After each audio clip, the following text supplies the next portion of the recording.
You're watching Lynn Community Television's 2017 Candidate Forum with candidates running for Lynn Ward Councilor, featuring in Ward 1, Wayne Losey and Bill O'Shea. In Ward 2, Gina O'Toole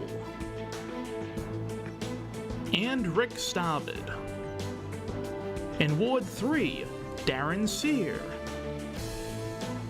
and George Memateus. And in Ward 5, Diana Chakoutis and Marvin Hippolyte. Moderated by former Lynn Mayor Al DiVirgilio. And welcome to Lynn Community Television's live debate for the Ward City Council race in Lynn. Ward 1, Ward 2, Ward 3, and Ward 5 candidates are here tonight to debate live at Lynn Community Television. I'm Bob Tucker. I'm president of the Board of Directors of Lynn Community Television, and with me tonight is Richard Coppinger, the treasurer of the board. I also would like to recognize our other board members, Joe Corritt, Michael Marks, and Michael Cirilli. First of all, tonight I want to thank our staff, our hardworking staff, for putting together tonight's debate and putting together the other forums that we've had. And I want to thank the candidates for taking the time to come tonight and to speak directly to the voters. And also tonight, I also want to recognize and thank our moderator, our former mayor, Al DiVirgilio. Lynn Community Television is a new station in Lynn. We've been in existence for 2 years. Our membership is open to Lynn residents, and if you have a business in Lynn, you can become a member. Now I'm going to turn over the rest of the events to Richard Coppinger, our treasurer. Thank you, Bob, and good evening, everyone. As Bob said, my name is Richard Coppinger. I'm the treasurer of Lynn Community Television. First, I'd just like to take a minute to thank and commend Bob Tucker for his stellar leadership as president of our board. As Bob started to say, we are about 2 years old now and have done great things so far, and this is really a culminating event, these live forums to be brought to you for this election this year. I'd also like to take a minute, too, to thank our staff, David Riley here behind the camera, and in the control room, Pedro and Mukala.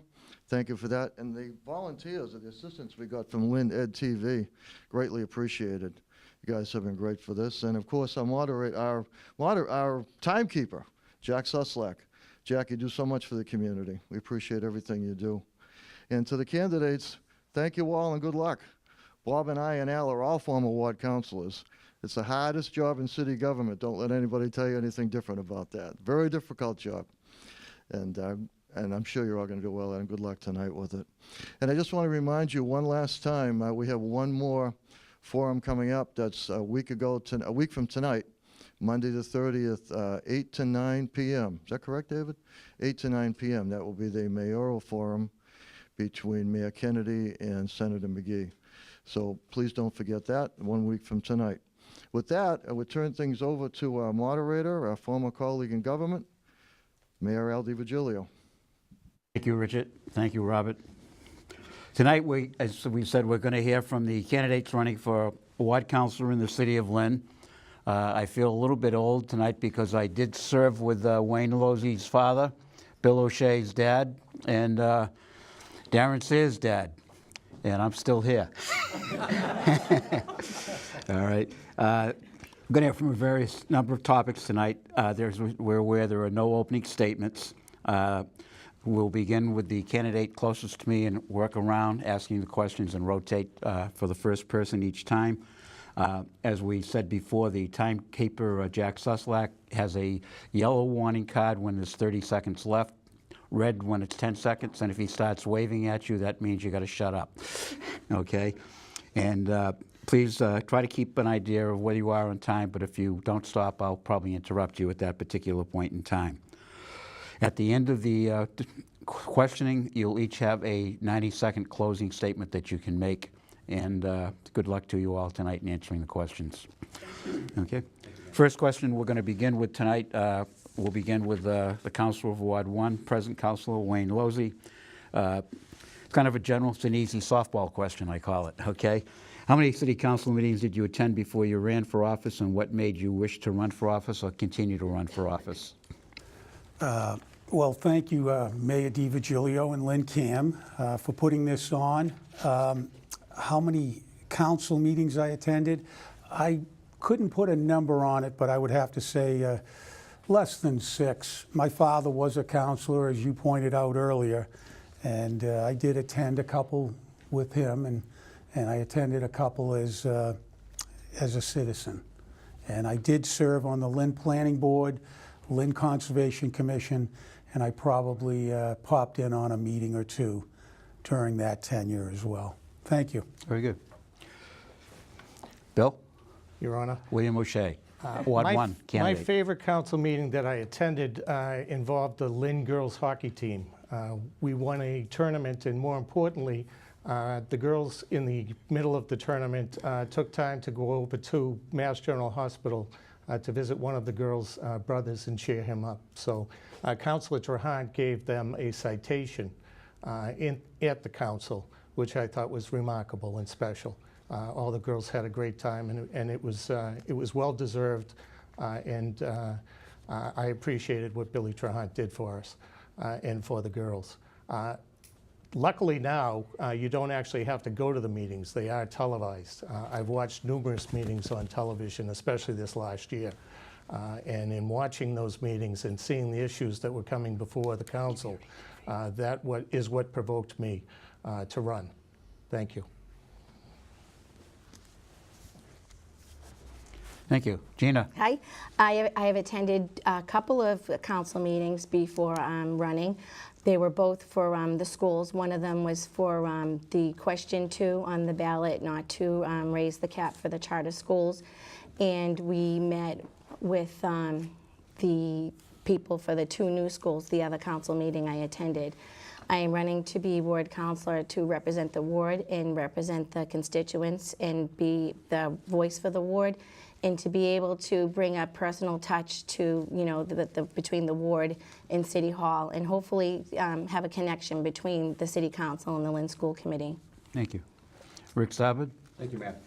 I've attended countless city council meetings over the years, whether it's been from when I was teaching at Tech and students were being recognized for something, or there was an issue surrounding the school that prompted me to attend. I also attended many meetings while I was on the Lynn School Committee when it pertained to budget issues, or again, somebody was being recognized. I attended the recent City Council meeting and spoke regarding the trash ordinance. Every now and again I pop in. I popped into the meeting a couple weeks back. So I've attended quite a few council meetings, and also last year when I was appointed to the EDIC board. Thank you. Darren Sayre, Ward 3. Thank you, Mayor. I began attending council meetings all the way back in the 70s when Ray Reardon and my dad were councilors. And back then I realized that I had an interest in community service.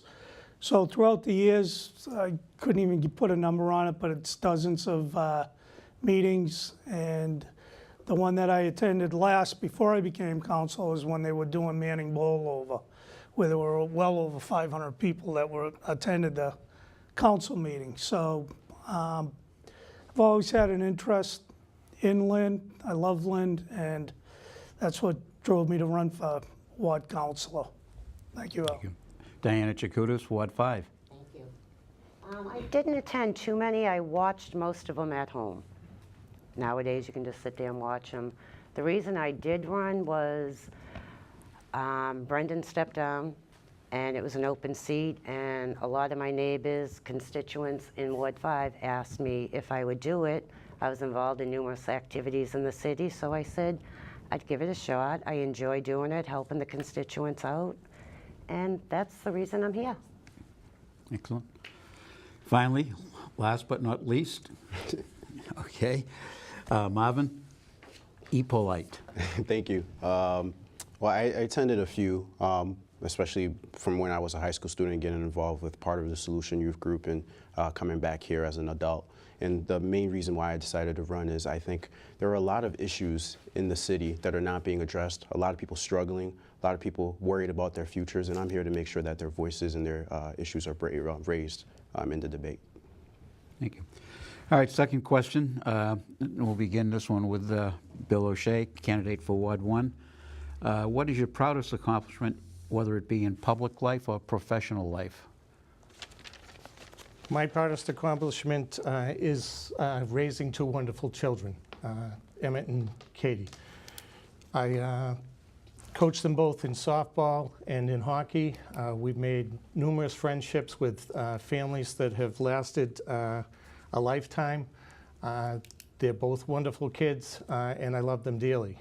They are definitely my biggest accomplishment. Thank I you. hate to have to piggyback, but I'm going to. My greatest accomplishment are my children.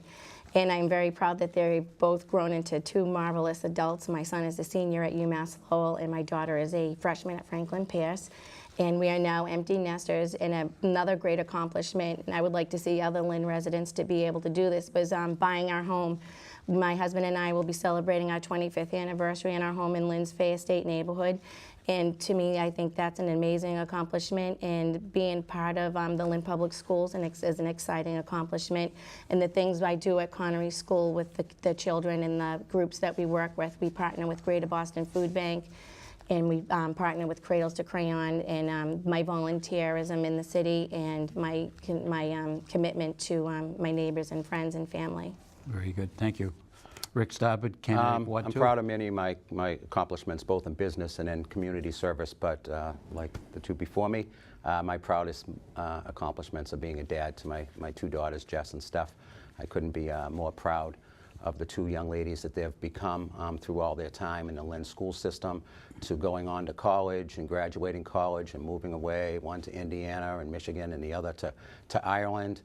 Both recently have moved back to Lynn. And now I'm proud that they're getting involved in the Lynn community. One just got on the Arts After Hours board. The other's been volunteering down the museum. They're my ski buddies, my Patriots buddies. When my friends won't go with me and it's 10 below, they're always there. I couldn't be more proud of them. Thank you. Darren Sayre. Thank you. Of course, my family. I don't want to be outdone by anybody else, but my wife and my two sons has always been my biggest accomplishment, I believe. But also, I coached the soccer team back a dozen years ago, and we went undefeated for 3 seasons. I thought that was pretty cool. But being on the council, I think my biggest accomplishment, and as well as most of the other councilors, was getting a new Marshall Middle School built, which is used as a model for the rest of the state and other communities. They come in all the time and take a look at it. It's one of the most amazing buildings schools ever built, I think, in Massachusetts, and I played a key major role in that. So, Thank you. thank you. Diana. Basically the same as everyone else. My husband, my 2 kids, and my 2 grandkids are my biggest accomplishment. My 2 kids still live in Lynn. They both have purchased houses in Lynn, and that's my biggest accomplishment. With the council, big accomplishment is when you do something for somebody, you try to help somebody out. Sometimes it's a worthless job. It really is. But when you get that phone call and somebody, a constituent, just calls to say thank you, I feel like I accomplished something with that. Thank you. That's about it. Marvin. Well, I'm 25, so I don't have a family. But I would say for me, my greatest accomplishment is sort of following through on my mom's dreams and getting a college degree, and in my role as a caseworker for Congressman Mullen. I'm really proud of the work that I get to do over there, really digging in and connecting with some of our residents and helping them with their housing and immigration-related issues. So I'm incredibly proud of that. Thank you. Last but not least, Wayne Losey, Ward 1. Thank you. My proudest accomplishment certainly is as a father and a husband to my wife, Kathy, and our family. I can't really single out any one thing. I can think of many.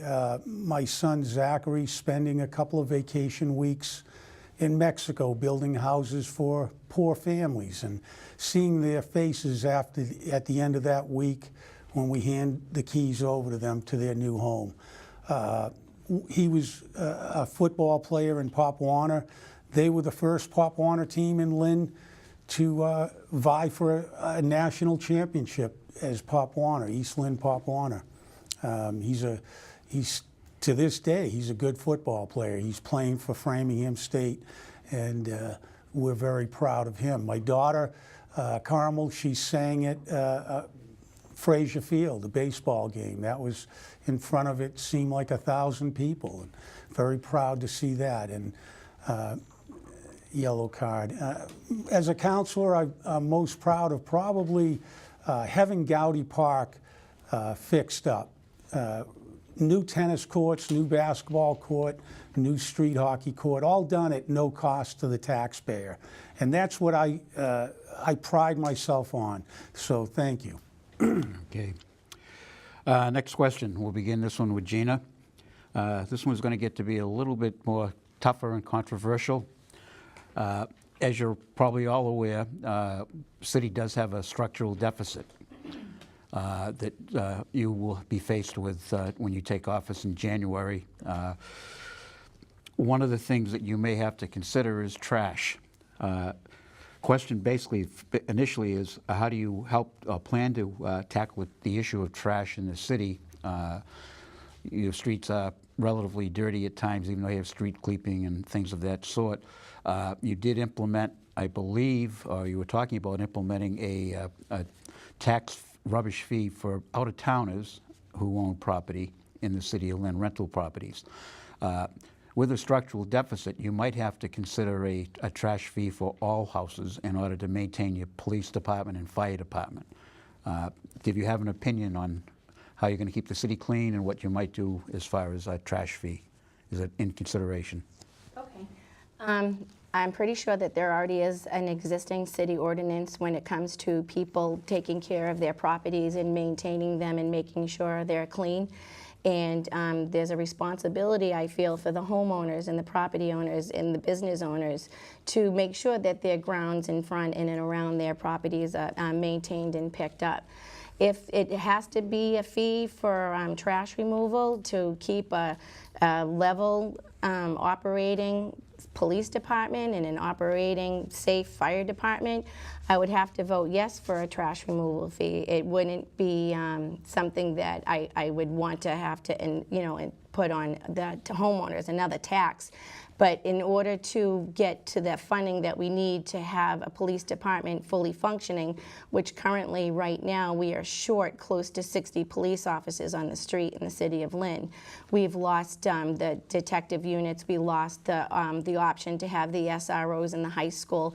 The children lost the summer police academy that the Lynn Police put on for them.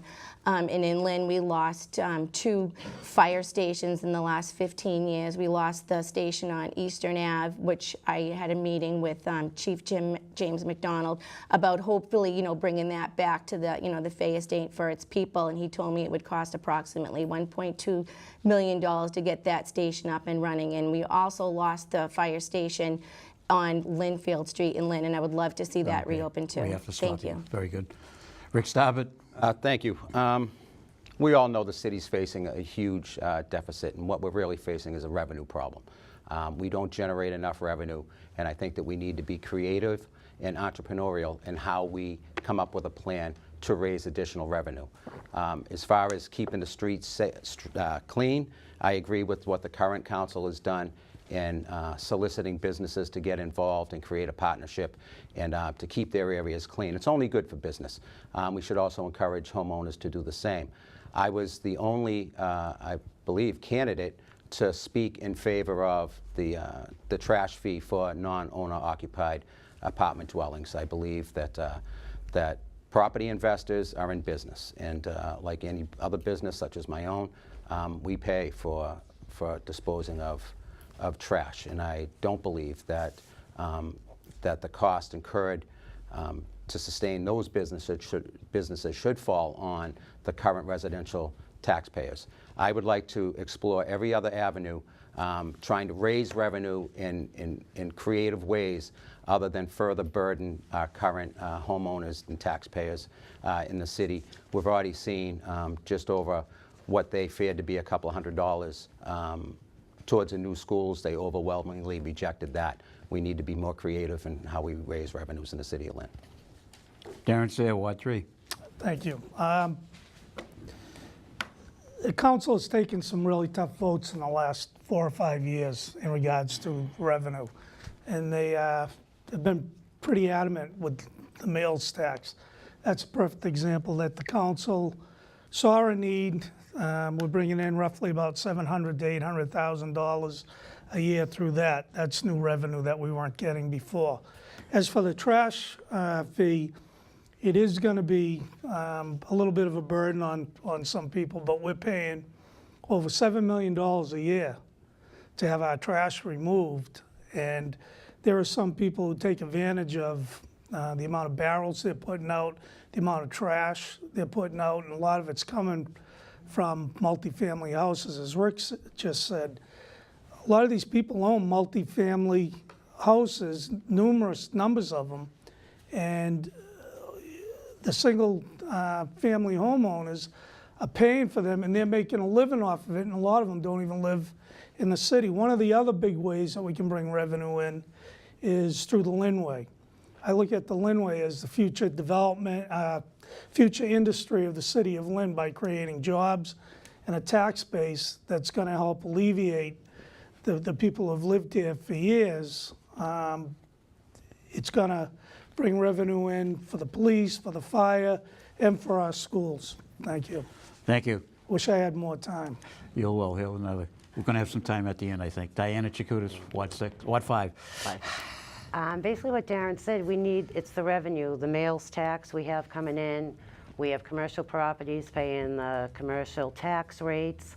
It is a burden on certain households with the trash fee. I have a lot of elderly in my area, and the problem is they still live in their homes. Now this additional cost is hurting them.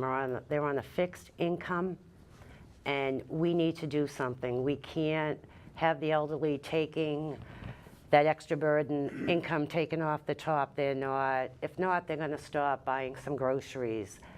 It's getting to be too much for some of the elderly in the city. We really need to look what we can do, and we have to take care of them. That's about all I have to say about that. Marvin. Yeah, and I think we're all in agreement that this is mainly a revenue issue.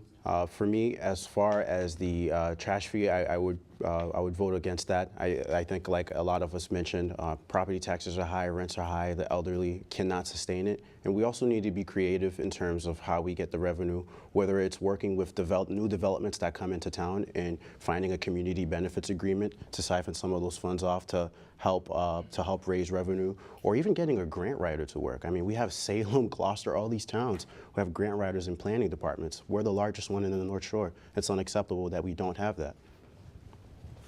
Thank you. Wayne? Yes, that would be a last resort. As a counselor, I always look to leverage public grants with private funding to find ways to solve issues or problems. I could not support implementing a trash fee. I would also encourage more economic development. If you look at Wyoming Square, the city did a terrific job with expanding that parking lot that has enabled those businesses in Wyoming Square to thrive. We also need to look into assessing payments from nonprofits in lieu of tax, possibly looking at maybe grandfathering existing nonprofits and looking into assessing the payment in lieu of taxes for any incoming nonprofits. I know we're going to talk about Union Hospital later on, but they're moving towards something, and they're a nonprofit, and we could always look at if they want to continue there with urgent care or some other type of medical, possibly implementing a payment in lieu of taxes on partners. Thank you. Thank you. Bill Shea. Thank you, Mr. Mayor. We have a $300 million budget. $37 million of that budget goes to the police and the fire department. They're our first responders. They're the ones that protect us. They're the ones that we should be fully funding. We are presently at 164 police officers, and we are presently having, in the total amount that we need, I'm told, are between 190 and 200 to be fully staffed. They're spread way too thin to be cut. as well as the fire department. We're having brownouts at the stations on fire trucks and the like, and equipment's being taken out of service. I was at the meeting of the council when they proposed the original trash fee, and they paraded the first responders up to that meeting, suggesting that they were going to be the first ones cut if we didn't pass that tax, or I call it a tax, a trash fee. They can't do that. There are plenty of other places in the budget that can be cut. You cannot, I'm voting no, I'll tell you straight up, on a trash fee. We're already down to 2 barrels that are the size of half of what the trash we used to be able to put out there. I'm voting no. Thank you. This time we're going to begin with Mr. Starbird, Councilor candidate for Ward 2. What's the top complaint that you've heard from residents during the campaign, and how do you intend on addressing it if you're elected? Ward 2 was such a diverse ward, and their issues are as equally diverse as the ward itself. You can go up into 2-1 and hear the complaints of sidewalks or streets, plowing, trees. You go into other areas of the ward and it's noise. It's some neighbors that start their parties at 11 o'clock at night. Their backyards are the size of this studio and they have PA systems. Drug dealing. I think that we need to start to implement a process such as we do with constant offenders in some towns with alarm systems that go off. If the police and fire are consistently called to a site because their alarms, false alarms keep going off, they're penalized for that. And I think that if we've got these absentee landlords living, away from their dwellings and not paying attention to them, and we have to constantly send police or fire or whatever to their properties, that we should look at them in the same fashion. We need to raise revenues to take care of the other constituent problems, whether it's cutting down trees, taking care of sidewalks, and it's a citywide issue. We need to raise revenues, and it's got to come from commercial development, and that will trickle down into all our wards so that we can provide a quality of life for our residents. Thank you. Darren Sayre. Thank you. Streets, sidewalks, trees, these are all concerns of everybody. Drugs, people in the parks at nighttime and not having enough police on the street. And we're doing everything we can to work with the revenues that we have coming in to keep the police on the street. I mean, they do an extremely unbelievable job with the amount of manpower that they have and the low budget that they have. It's such a diverse city with all the issues that go on in it, from what Rick was just saying, the parties, the language barriers, all the different cultures that are here. They're constantly being challenged every day at their job. Just maintaining the services in the city is a really tough job to do, and that's what we've been doing as a council, is maintaining the services. A trash fee will help keep firemen and policemen working and the DPW workers. Without the trash fee, we're looking at the possibility of having 40 layoffs in the city of Lynn.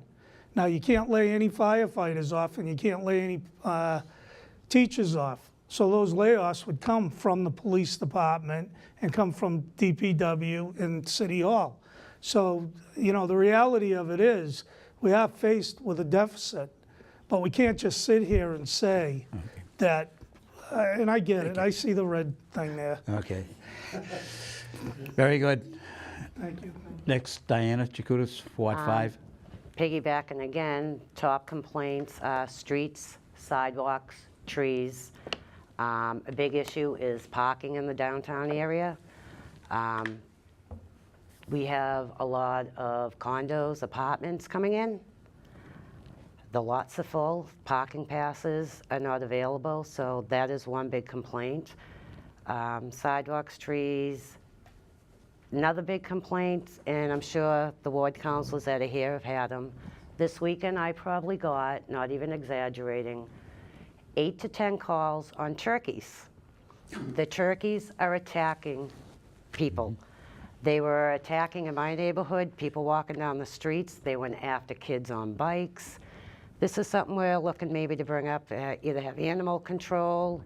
They're actually chasing cars down the street. They're causing traffic jams. I know it's not a concern to some neighborhoods, but other neighborhoods, when you have little kids and you're trying to walk out of the house, they're attacking them.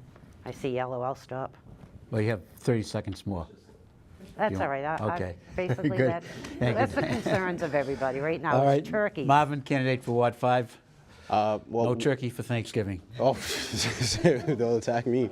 Well, Ward 5 is interesting in that it has a piece of Pine Hill, a piece of the Commons in downtown. So in the Pine Hill section, you're hearing more a lot of the roads and property taxes. Middle part of the ward, you're hearing a lot about crime, drug dealing. In downtown, you're hearing a lot about rent prices and also a lack of engagement. But I think overall, everyone agrees that they're not being heard. A lot of people don't know who their city councilors are or what their city councilors do.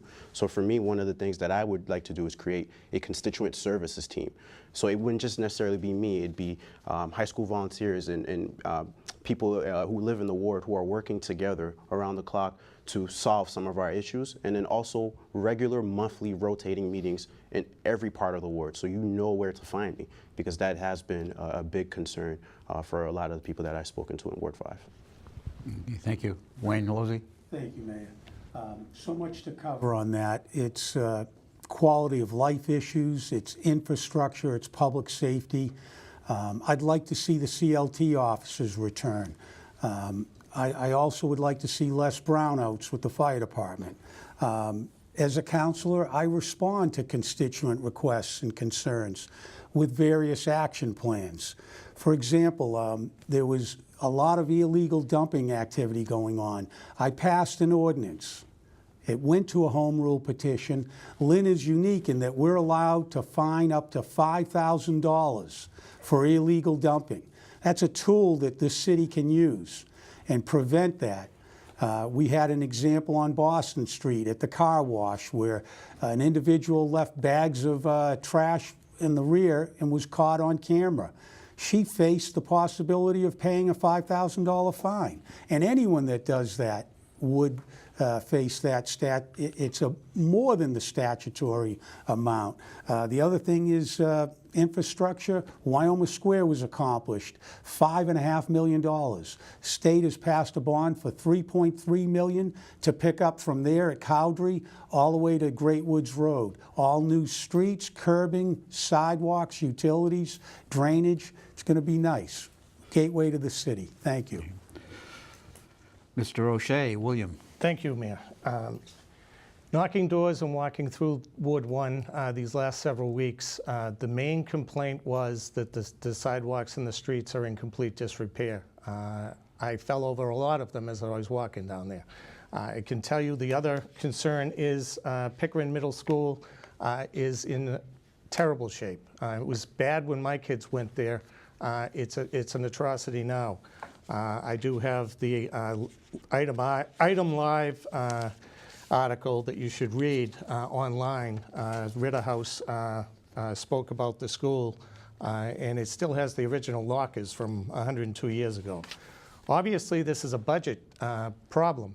I hate to be the bearer of bad news, but I promise to be transparent, and I'm told by sources that the city is $7 to $9 million in the hole. And in order to continue after January 1 without severe layoffs and what have you, they're going to have to ask the state for approximately $20 million to bail them out. Otherwise, we're going to end up in receivership. We need to look carefully. The mayor, he or she, whoever wins this election, is going to have to make some serious choices in regard to cuts in which departments I don't know, as I'm not privy to the budget and what have you. But we're in a seriously bad shape. And none of those things that I talked about, the infrastructure and the schools, are going to be able to be funded. Okay, thank you. Thank you. Gina? Hi. Again, piggybacking, because the top complaint across the ward is streets, roads, sidewalks, trees. and a lot of, noise complaints and stuff. I actually took the time to meet with DPW Director Andy Hall and brought him a list of concerns from constituents from across the ward, and I gave him a list of over 40 issues, and he told me that the DPW budget is 3.4% of the city's budget. And he used to have about 300 employees in the DPW at one time, and now they're down to less than 60 employees. And he was in the process of hiring 2 new employees. And he has a concern with, making sure the constituents are taken care of, and driving around the ward after giving him that list, I was glad to see some of the things have been taken care of. Another thing, in different parts of the ward, I've come across neighbors are concerned with abandoned homes. They're vacant dwellings. Some of them have had tickets on the door with, already being fined the owners of the property, but they're empty, and the neighbors are concerned, and the neighbors want the city to step in and either board these dwellings up or, put them on the market and hold the owners of these dwellings accountable to the safety of the rest of the people in the neighborhood. Thank you. Question number 5. We're moving right along. We begin with Darren Sear, Councilor from Ward 3. Many residents are worried about crime, violence, drug use happening in the city. We've heard from each of you, some of you tonight, about the structural deficit that we're facing, the shortcoming of policemen. Do you have any creative ideas, or do you wish to copy what some other communities may have done, like Malden or Chelsea, with cameras? Darren? Going back more than 10 years, I've always been an advocate of cameras.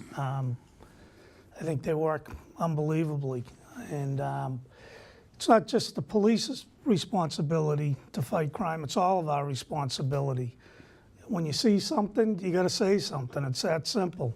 People can't ignore, the loud noise they hear outside, or the breaking of glass, or someone selling drugs in your neighborhood.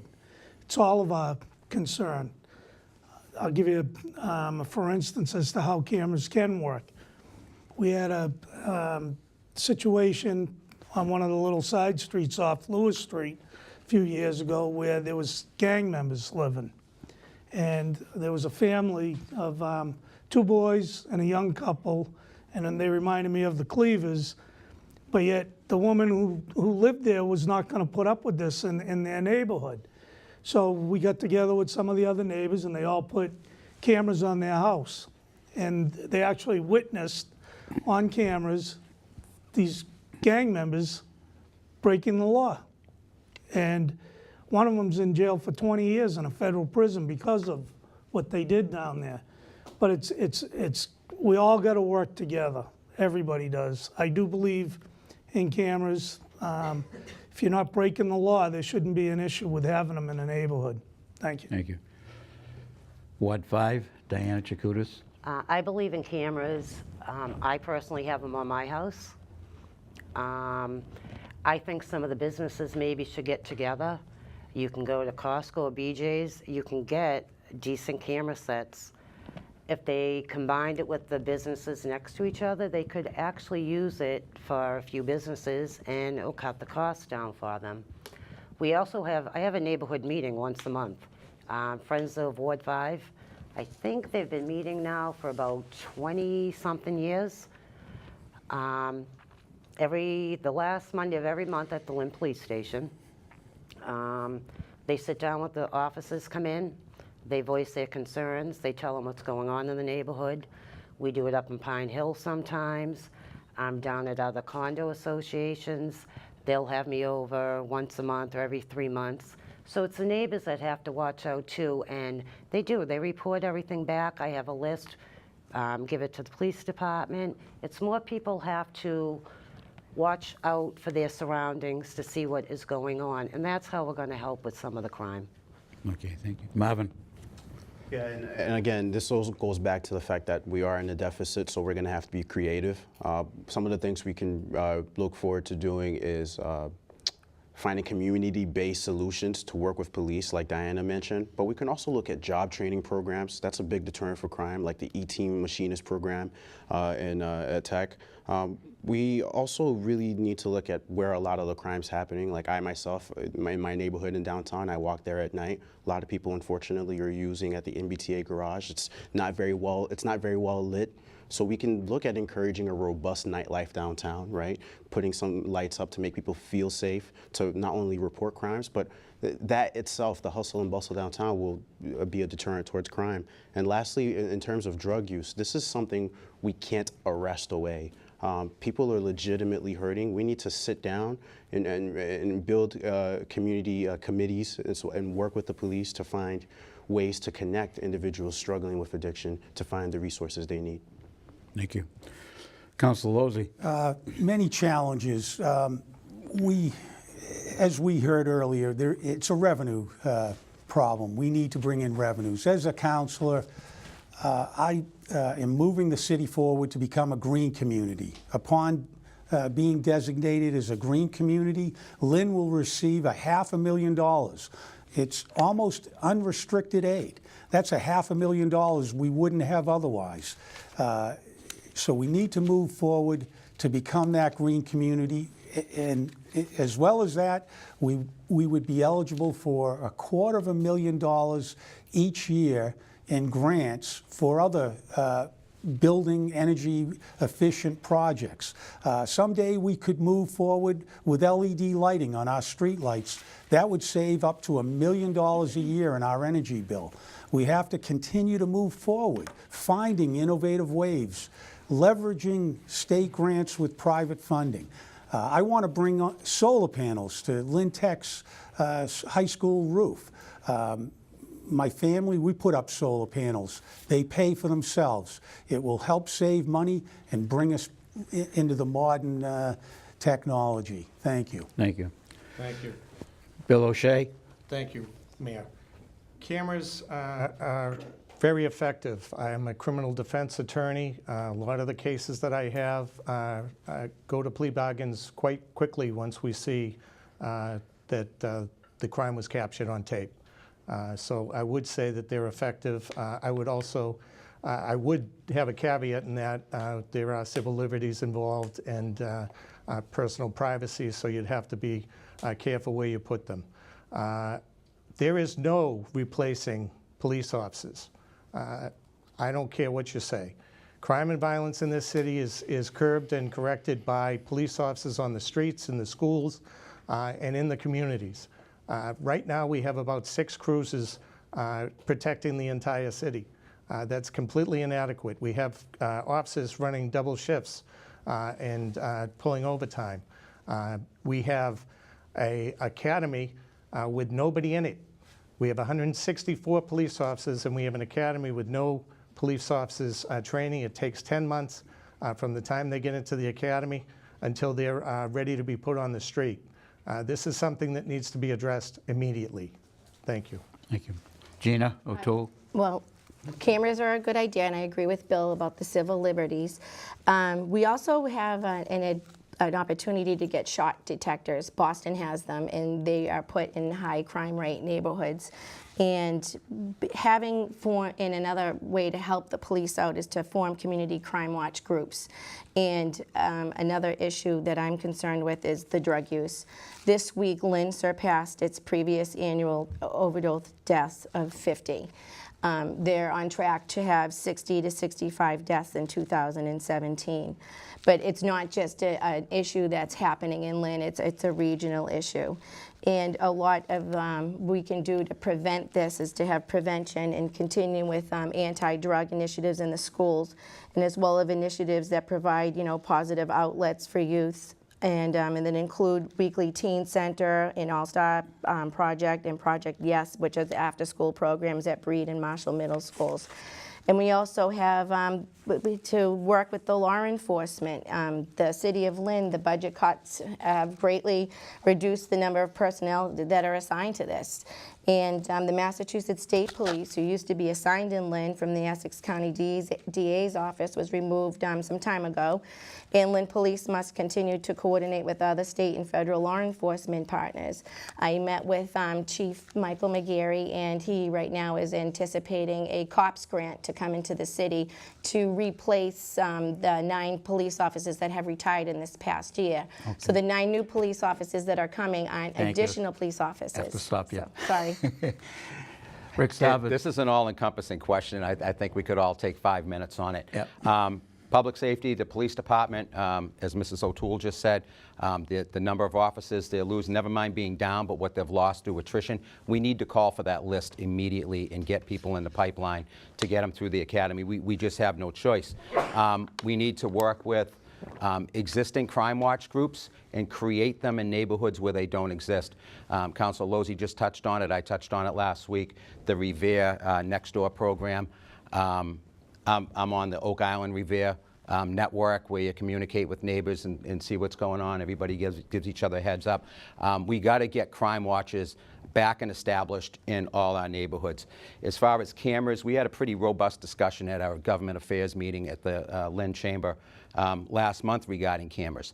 I suggested that we encourage all business owners that have camera systems to try to at least point one to the common areas outside on the street. I mean, that's how they caught the marathon bombers, is by having stores with cameras on the street. I've got cameras all over my business. I've had Lynn Police, Revere Police, and State Police come in and take clips that had to do with police shooting, a murder, a police vehicle being somewhere that it shouldn't. You know, I have those tapes running all the time, and I think that we should investigate community development grants to help businesses purchase security equipment such as cameras. Thank you. Okay, we begin with Darren. Next question. We pretty much talked about roads and streets. Pickering Junior High School was voted down. Is your position to reactivate the plan if the school department so does? And we know that it has to go to a vote again for not necessarily the location, but for funding. And you may have to, considering the deficit that we're in, you probably have to consider an override. What's your opinion as far as where we're at as far as going forward with reactivating Pickering, and how would you plan for it, and perhaps what would you do about site location? Diana? Pardon? Diana starts this time. Go ahead. Sorry. That's okay, Darren. Like you say. I was actually on the committee, on the building committee for the new Pickering Middle School. The problem with that is we don't have the money for it right now. The other problem was, between the location and everything else we went through, it was the public information. The public was not informed enough. Like I said, I was on the committee. We went to a meeting. Next meeting, we changed it. We need to have more wherever they are going to pick a site, we need to have neighbors, some parents need to be on the board. It needs to have the meetings later at night. Councilor Lozzi was on it with me. It was very difficult to get there at 11 o'clock in the morning, 3 o'clock in the afternoon for a meeting. We need more information to be put out to the public this time, to find out exactly what's going on step by step, and not to be changed every other meeting for the public.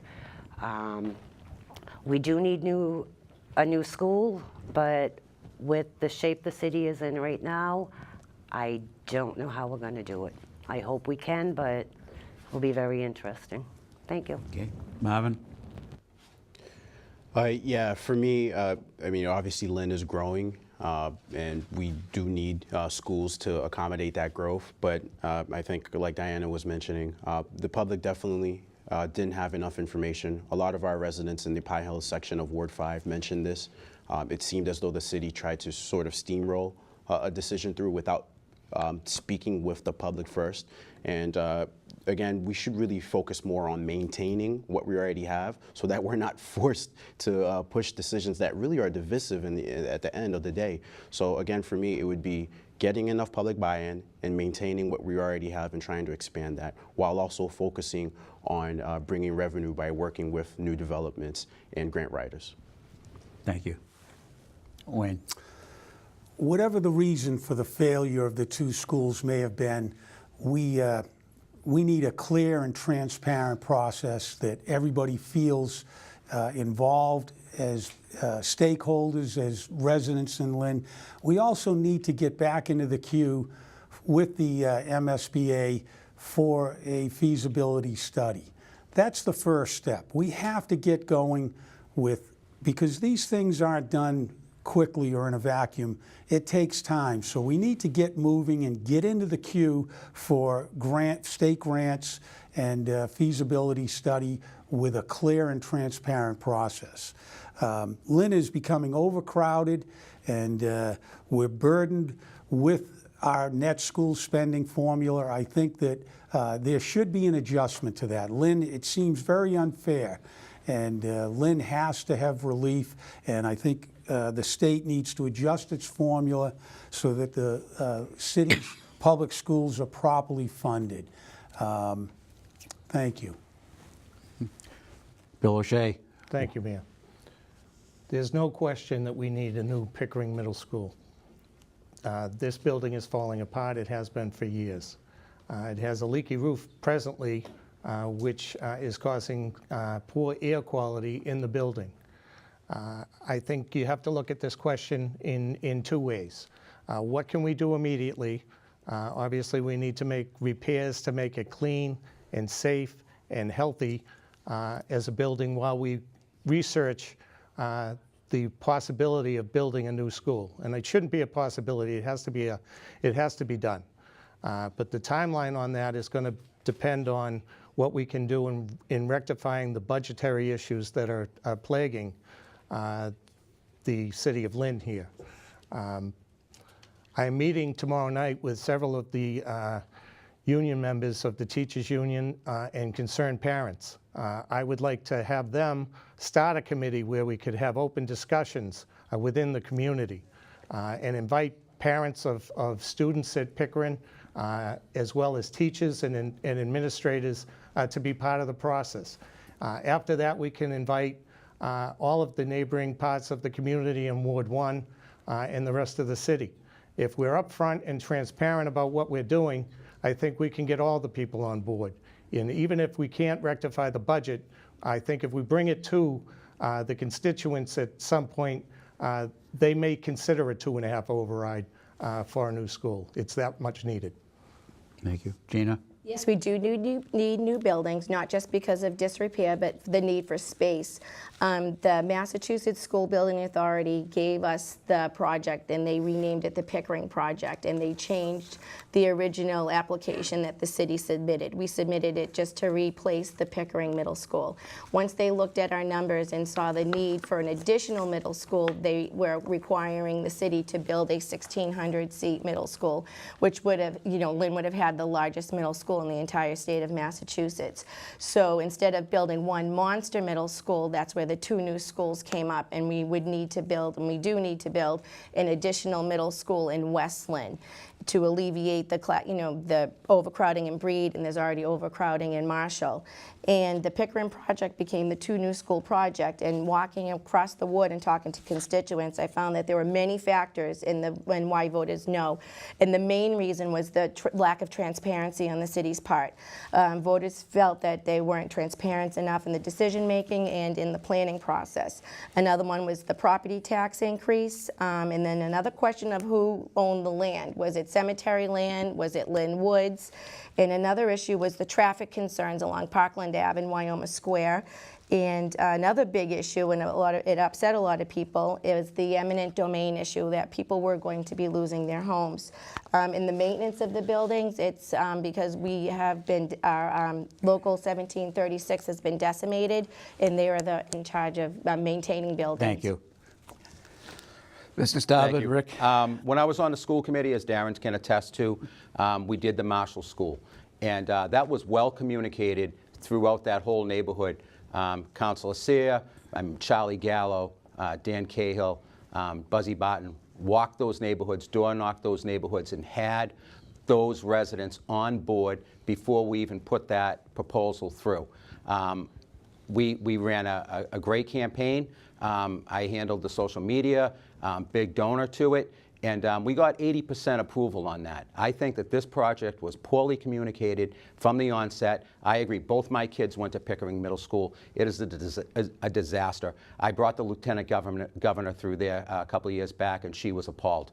We need to replace that school, and to Mrs. O'Toole's point, we need a Westland school. I grew up in Neptune Towers. We had the choice at that time to go to Cobbett up on the hill or to Breed in McDonough Square. Since that time, they've closed Cobbett, and then the new Breed, can you believe we call that the new Breed, opened up on O'Callahan Way. So if you live in Westland, South Street, Marion Gardens, Neptune Towers, the Brickyard, the closest school for you is the overcrowded New Breed Middle School. So we have to get this done, but we have to communicate it properly, and we've got to keep the residents involved, and it's got to be transparent. We've got to get back to the drawing board. Thank you. Darren Sayre, Ward 3. Communication, that's why it failed.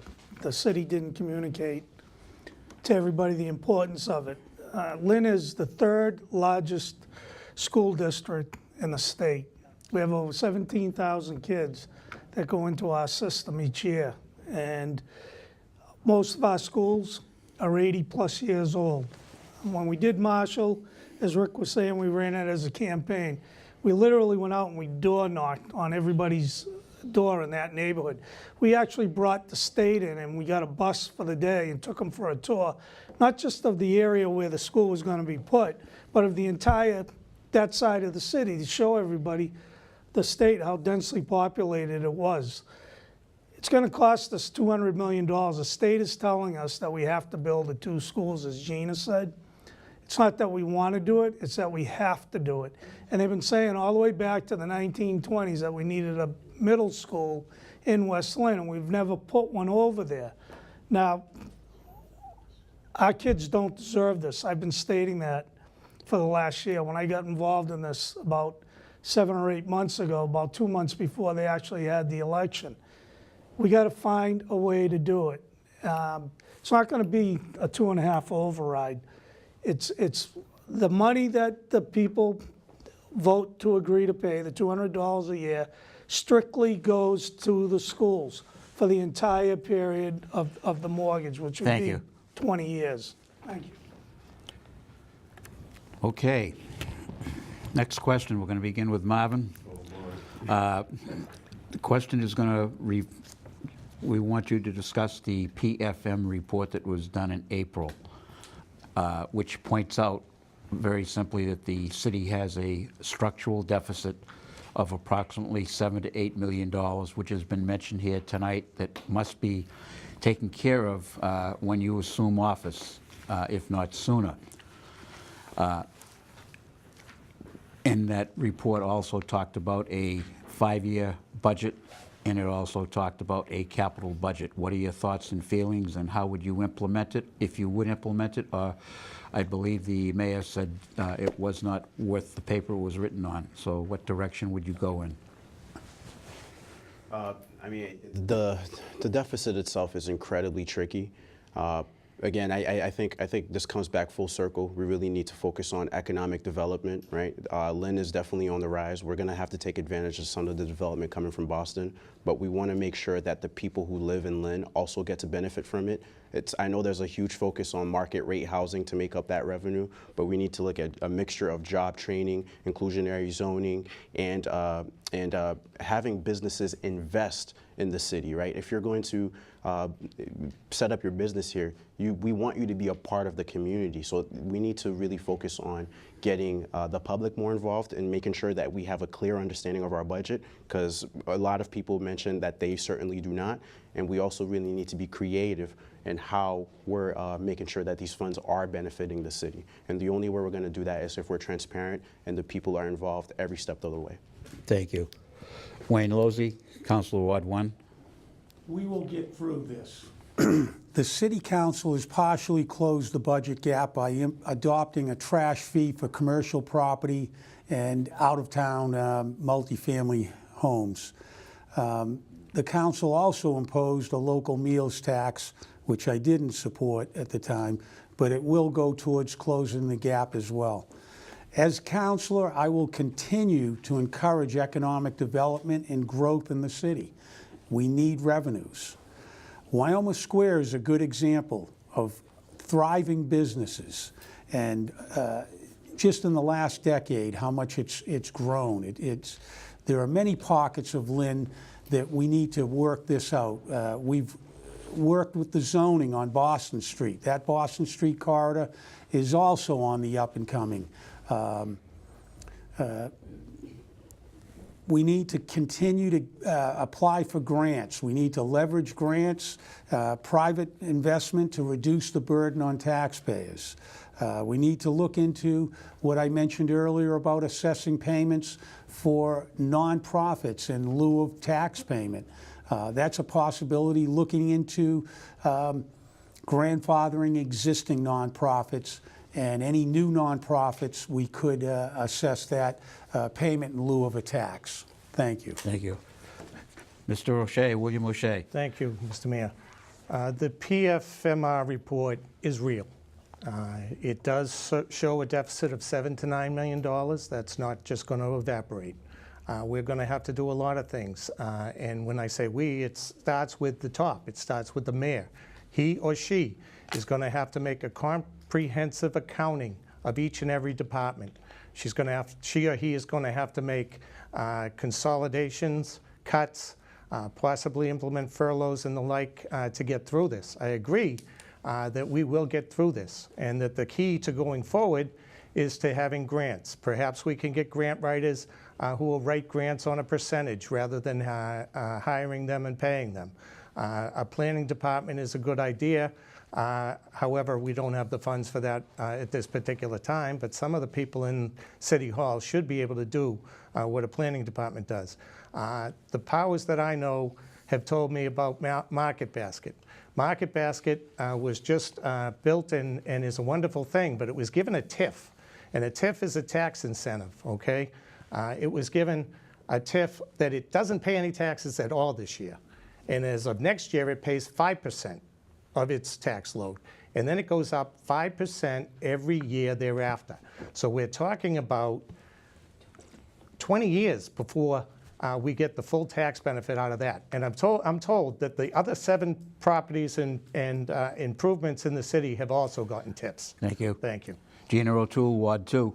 Hi. I read the PFM report, and it's very concerning, and it does specifically state that we are in a critical moment, and that the general fund projected to have an $8.6 million deficit fiscal year 2017, and deficits in each of the subsequent 5 years to follow. That's pretty concerning. And they point out on page 6, if anyone else has a copy of the report, that the total school spending is probably the bane of the existence of the budget. And they go back to the fiscal years saying that we were to repay prior year spending deficits, and the totals of $8.4 million. That's a lot to carry over year after year. And like I said before, I find this report very concerning. And what we need to do, and the first thing that the report offers, is to hire a full-time CFO. I really think that's an important issue that needs to be taken care of. I know Mr. Karen is a wonderful man, but he is wearing 3 hats, and that's too much to ask of one person. And eventually, the report also goes into detail of maybe changing the charter to hire a COO to handle the operation of the day-to-day business in the city. So the budget is a big concern, and we need to think of creative ways on how to increase our commercial tax base, and that way it will alleviate the homeowners for any increased taxes on them. Thank you. Mr. Thank you. Stabbert, Ward 2. We've been studied more than a lab rat. We have the Sasaki report, the RKG report, the PFM report, the Bluestone report, but it is very real. And denotes a very real situation, and I agree, we do need a full-time CFO. That is the one takeaway. Our school funding, as everybody knows, we've got, since 2010, almost 3,000 additional students in the Lynn schools. And even though the state reimburses us at about 75% of their number, it still costs us a little over $3,000 per student. At 3,000 students, that's, you know, easily $10 million a year in additional spending. We had the retirees' health insurance issue. We had an $8.8 million penalty for that that was broken over 4 years. I guess FY15 is the final payment of that. The city has given some TIFs. The market basket TIF isn't exactly as was just explained. They are paying taxes, and they will continue to pay taxes on the current value prior to the building. We've got some work to do. We've got a blank slate down there basically on the Linway. The TIF was given to the Papathanasis to start that 340-unit market rate project. It's going to put about 600 new professionals into the city. That's not going to burden the school system, where other businesses will now start to invest because they view them as a market that's not looking for dollar stores and fast food restaurants. Thank you. Darren Sayre, Ward 3. Thank you. Up until this past year, the council basically has been kept in the dark about the budget. It's always been left up to the mayor. And what the mayor does is bring the budget to the council in June and asks us to vote on it. The only thing we can do is reduce the budget. We can't add to it. We can't even really cut anything. And if we did, it would mean that the loss of jobs somewhere. Up until, like I said, this year, the council just got involved in it right after that report came out in April, and there was roughly a $10 million deficit that was there. And over the course of 3 months, the council and the mayor sat down and worked together, and it came out to be about $3.5 million is what the deficit was when we voted on the budget. Since then, the deficit has gone up. As for the school department, it drains roughly $150 million a year out of our budget. That's half of our budget. We're told and dictated by the state as to how much money we have to put into our schools each year. So to look at ways, creative ways to bring revenues in is through the Linway and the development down there. The reason we gave a TIF to Market Basket was because that was the only way they would come into Lynn. That's what they do in all other communities. Thank you. Is get a TIF. Okay. That's all what they give at a restaurant. Diana? Like Darren said, Councilor Sayre said, the school department does take up a lot of our budget. Economic development is one way to get the revenue into the city. I know everyone wants a city planner. They want all different things for the city, but right now I know we can't afford to hire somebody new for the city when we're trying to save other people's jobs. We don't want layoffs, but it's hard for us to say we're looking to lay off these people, but we want to bring in a city planner or a CFO. It's a difficult thing that we're dealing with, and as Councilor Sayre said, this is the first time this year we've actually received the budget. They're giving us updates on what's going on. The first year I was in the council, we didn't get that at all. We didn't know what the budget was basically until we got it in June. So basically right now it's economic development that we need for the city to come in here, and hopefully it will help us with our budget. Marvin? Thank you. Oh, I started with you, right? Okay, very good. Okay. Next one is simple, I think. Do you have any feelings one way or another about a new senior center being considered as part of a new school project similar to what our neighbors did in Swampscott, or asking a new developer who comes in building something to include a senior center within that building? Begin with Wayne. I would certainly be in support. Our seniors deserve a senior center, and I would do whatever I could in my power to support that initiative. Certainly, Union Hospital. where they're going. The reality is that the city or its residents, we can't require or demand that Partners retain that as a hospital. We need to know what we deserve a first-class medical facility, but Partners has other plans that they're meeting this week with the City of Lynn, and there possibly could be, the reason I mention it is in the rear there, in that back of that property, we could always look at building a senior center. We would involve the neighborhood and the citizens. There would be numerous stakeholders, and we'd have to have open and transparent process with that. And I would hope that the City of Lynn ultimately, eventually would be able to have a senior citizen facility, yes. Bill O'Shea. Thank you, Mr. Mayor. Absolutely. Senior center and a school together would be fabulous. Kids could do their community service and get credit for it. Not only that, they would benefit from the wealth of knowledge and experience of the seniors that they were able to interact with.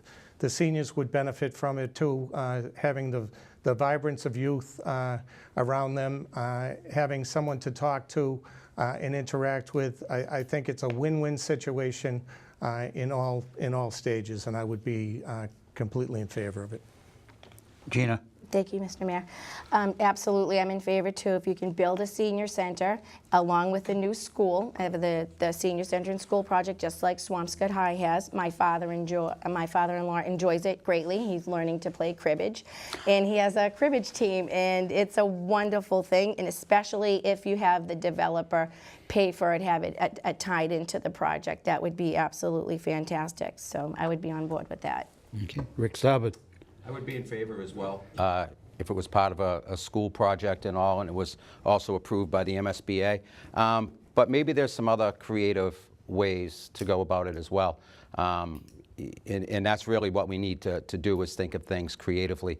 After a meeting one night out with a couple of guys involved in the business community, it was discussed the parking problems downtown. You know, when you look at the Buffum Street lot, and one of the ideas we were kind of kicking around is, geez, how about you get a developer to come in and you put a garage up there, you know, have a couple levels of parking, and then basically sell them the air rights on that property to build a senior living facility that you could incorporate a senior service center as well as some medical and different things into that building that would accommodate the folks that lived in there. And we've got different buildings all over downtown where a lot of elderly folks live.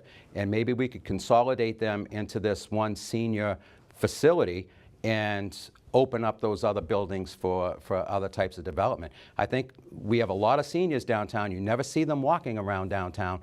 But I think if we could consolidate them all into a place that would give them a great quality of life, it could be worth exploring. Thank you. Darren Sayre. Thank you. Ward 3 has a very large population of seniors living in it. Kings Beach Towers, the new building built behind Monty's, which is the first 62-plus building built in the city. What we're also looking at doing, we've created an RFP committee to look at the old Marshall Middle School and see what the uses are for that. And what we came up with was that we think it would make a good building for 62 plus. It'd be a great location to put a senior center. We could include it into the RFP. As was stated here, get the developer to pay for it. You know, I think that it'd be kind of a tough thing to try to get it into one of the new middle schools that we're trying to build. I'm not saying it's not possible, because I always believe in thinking out of the box. Like Rick was just saying about selling the air above a parking lot, I think that's a great idea. So it's basically just thinking out of the box, trying to take care of our seniors, because a lot of them are veterans. A lot of them have given so much, not just to the community, but to the country as well. Thank you. Thank you. Diana. I would be for this. I'm not sure if any of you have been down the senior center. I go down there here and there. The senior center is a place where some of the seniors go. It's their only hot meal for the day. Some of them don't go home and cook. They don't have the grocery list we have. It's almost a well-being check too. The counselors down there, the staff down there, they check on people. If somebody doesn't show up, they know, let's call, let's find out where this person is. Some of these seniors don't have families. Senior center for them is where they go every day. They're with people. They're being checked on, they're being fed. If they feel there's something wrong with them, they will get them to the hospital, find medical treatment for them. This is what we need for our seniors. Not everybody is privileged. They don't have family around here. We need something for our seniors, and we actually need more housing for our seniors too. Thank you. Yeah. Marvin? Yeah, I mean, I pretty much agree with everyone else in the sense that it should be a priority for us. And in terms of actually making it happen, it goes back to what I said about working with large developments, having them invest in the city so that we're not, having the taxpayers come up with the difference.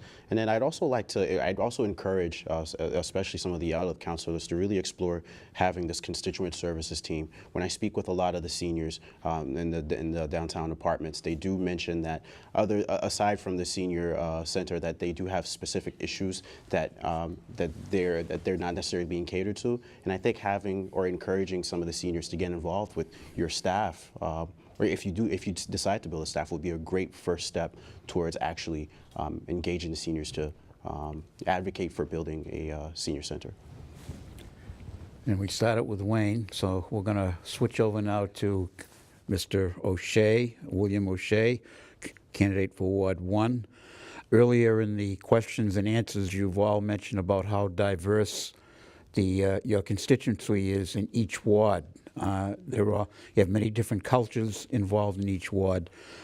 Question is very simply, how do you plan to include all the diversity and cultures in your decision-making process for your ward now and in the future? How are you going to do reach out? So it's not just at election time, but on a regular basis, year-round. Okay, fair question. I've gone through the neighborhoods, banging doors, and I've met all types and shapes and sizes of people. They all seem to have the same concerns in my ward, mostly infrastructure, mostly streets and the school system in Pickering Middle School. Also, they're very concerned about what's going to happen to the site at the Union Hospital once Harvard Pilgrim moves out of there. I'm told that in that regard, they are going to build a urgent care center, and then the rest of the site will be sold off for a private type of development, which would hopefully conform with the neighborhoods and the like. I would include everybody in every project that's involved in Ward 1, regardless, obviously, of race, color, creed, and the like. The great part of my upbringing with my children is that I've coached. I've coached in Wyoming Little League softball and baseball from B-Farm all the way to majors. We've had every type of family in those teams, and everything was inclusive. We've always had a great time. So I don't think there's any real issue in Ward 1. Thank you. Thank you. Gina, Ward 2. Well, I'm excited to say at Connery School we held an international night. It's our last open house of the season, and where all the families from different backgrounds bring a plate of food and we all share in it. If elected, I would like to initiate a citywide annual international food fair, something like Councilor at Large Hongnet does with the Command New Year community, and also and the Greek Festival out of St. George. And I would always, if elected, have an open door policy and be available to all my constituents, and include the cultural diversity by meeting with different groups and different organizations throughout the ward. And I would hope that I would be invited to go and to attend different meetings. And my family itself has come from Italy over 100 years ago, and my tiny street has a street full of, we have an extremely diverse street. I have immigrants from Italy, Haiti, Brazil, Sudan, and Greece. on my neighborhood, and it's a wonderful neighborhood, and I love sharing meals with my neighbors, and you know, and like I said, I have an open door policy, and I am very inclusive of everybody, and I would love to have open communication with the constituents. Thank you. Rick? During my 14 years of teaching at Lynn Tech, we had, I think, every country represented, and I had a great relationship with those kids, as well as the people I taught with, Barry McCall. We used to meet some of the kids at the Y before school, play basketball with them. I used to take them skiing with me and my family on the weekends. I instituted what I call the Dominican downhill team, even though it was made up of every race that was represented in the class. And now some of those same kids, 30-something years old, are still skiing with us and golfing with us and opening businesses in the community and buying homes, and I still interact with hundreds of them on a daily basis. So reaching out to the diverse population that exists in the city and in my ward is nothing new, because I deal with it all the time. We've got my clients of you know, every race. It's just another person. So it's not any different than dealing with anybody else. Thank you. Darren Sayre. Thank you. Ward 3 has over a dozen different kind of churches, community groups, Goldfish Pond Association, Ward 3 Association, East Lynn Association. I mean, there's a lot of different groups, and that's how I keep in contact with all the minority groups. And I don't like to use that word minority, because I think we're all a minority. In Lynn, it's probably one of the most diversified cities in the whole country, if not the whole world. You look at Ward 3 from Lynn Shore Drive up to where CVS is, and you probably have every denomination there is, every color, someone from probably every country. We have a mosque, we have a Catholic church, Protestant church, we have a Jewish temple, we have, you know, I mean, it's unbelievable, the diversity that's there. And I can tell you that being the ward councilor, I've learned a lot over the last 12 years about all the different cultures, and I think you can tell I like to eat. So I've been invited into a lot of different kitchens to test a lot of different foods, and I've really enjoyed it. So that's how I reach out to the I was going to tell you diversity you of lost my weight. ward. I thought you looked thin tonight. I've actually gained a couple pounds. Thank you, Mayor. All right. Next, Diana Jakutis. As Councilor said and everyone else said, piggybacking again, my ward, Ward 5, is very diverse too, but you learn everyone's culture from when you go into different neighborhood meetings. Each neighborhood has their own little group they invite you to, so you'll sit there to voice their concerns. You're learning their cultures, their different foods, their backgrounds, where they originated from. I think it's very interesting, and everyone, all the groups seem to get along great. They go to different meetings together. To me, it's just another neighborhood meeting where you're learning different cultures and tasting different food, as Darren would say. Thanks. Marvin. Favorite type of food? Oh, me? Yeah. Oh, I mean, I don't know. I like this Haitian dish with rice and That doesn't take up spinach. your time. You can answer the question. Well, I think one of the things that I really enjoy about Lynn is really looking at our young people. They've really embraced the diversity of the city. I've seen more interracial couples here than I have anywhere else, and I think we really need to start following their lead and be more proactive. I think we sort of pay lip service to it, to be honest.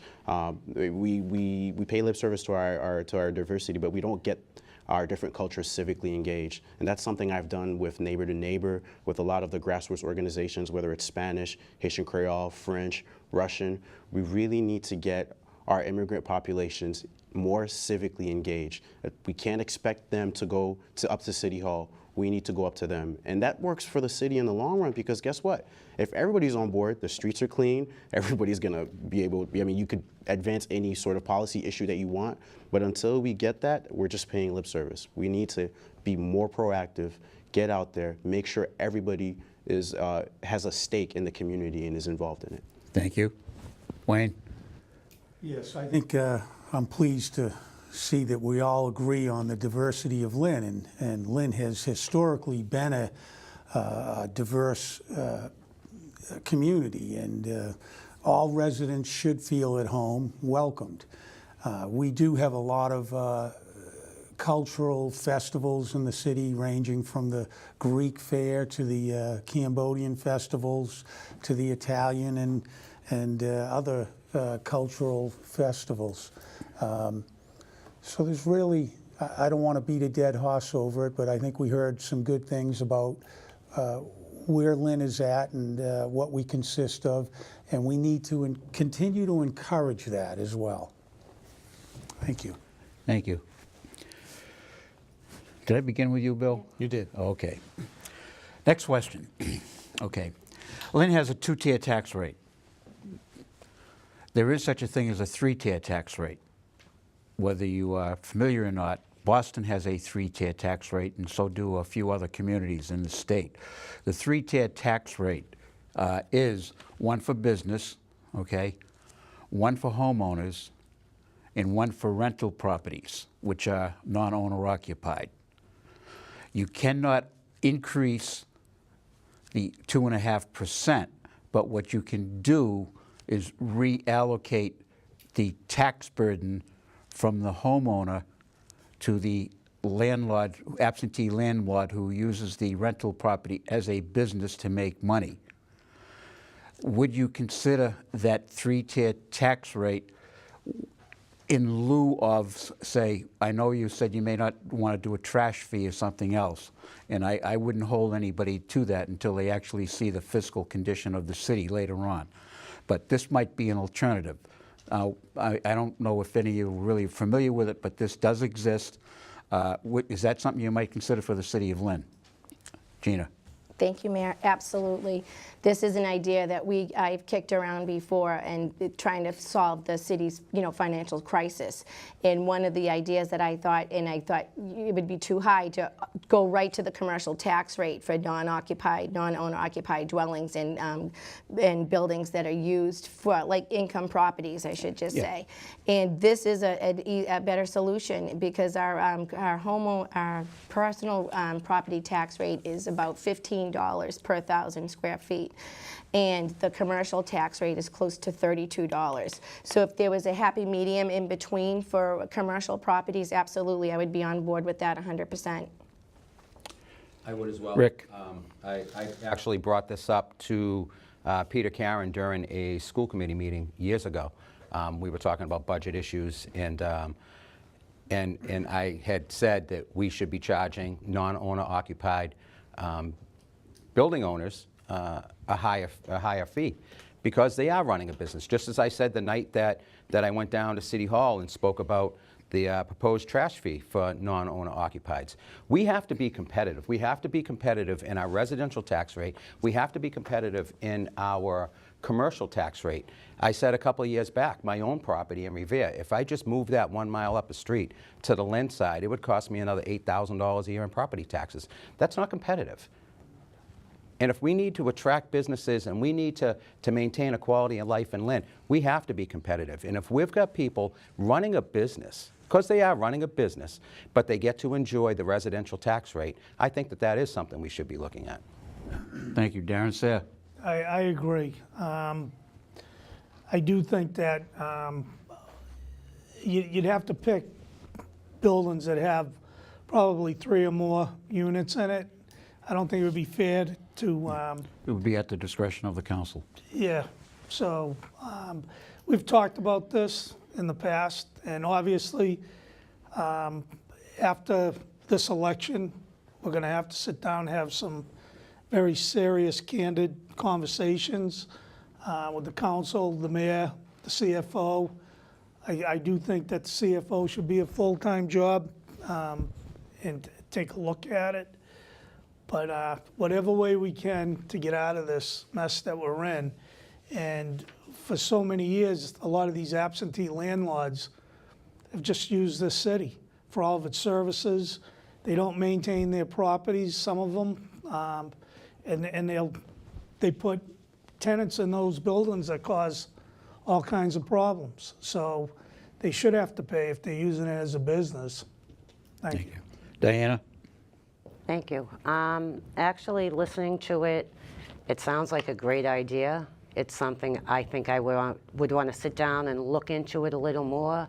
As a council, as Councilor Sayre said, would you do 3 families? What about single families that are being rented that aren't owner occupied?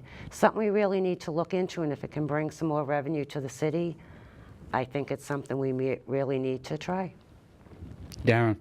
I met Darren. Marvin. It's okay, it's okay. You don't look alike, don't worry. You know, 25. You haven't got a tan yet. Well, yeah, it's something I would absolutely consider. I think I think Darren was also mentioning this, right? We do have a lot of absentee landlords. They're not keeping up the property, and essentially that siphons money away from Lynn. We really want to encourage Lynners to buy homes, and again, if you're going to be here making money off of the city, you should be investing in the city. We want you to be a part of the community. So that is something I would absolutely consider. Thank you. Wayne? I have always supported and will always support the lowest residential tax rate. Whenever the council votes annually, that's how my position on that.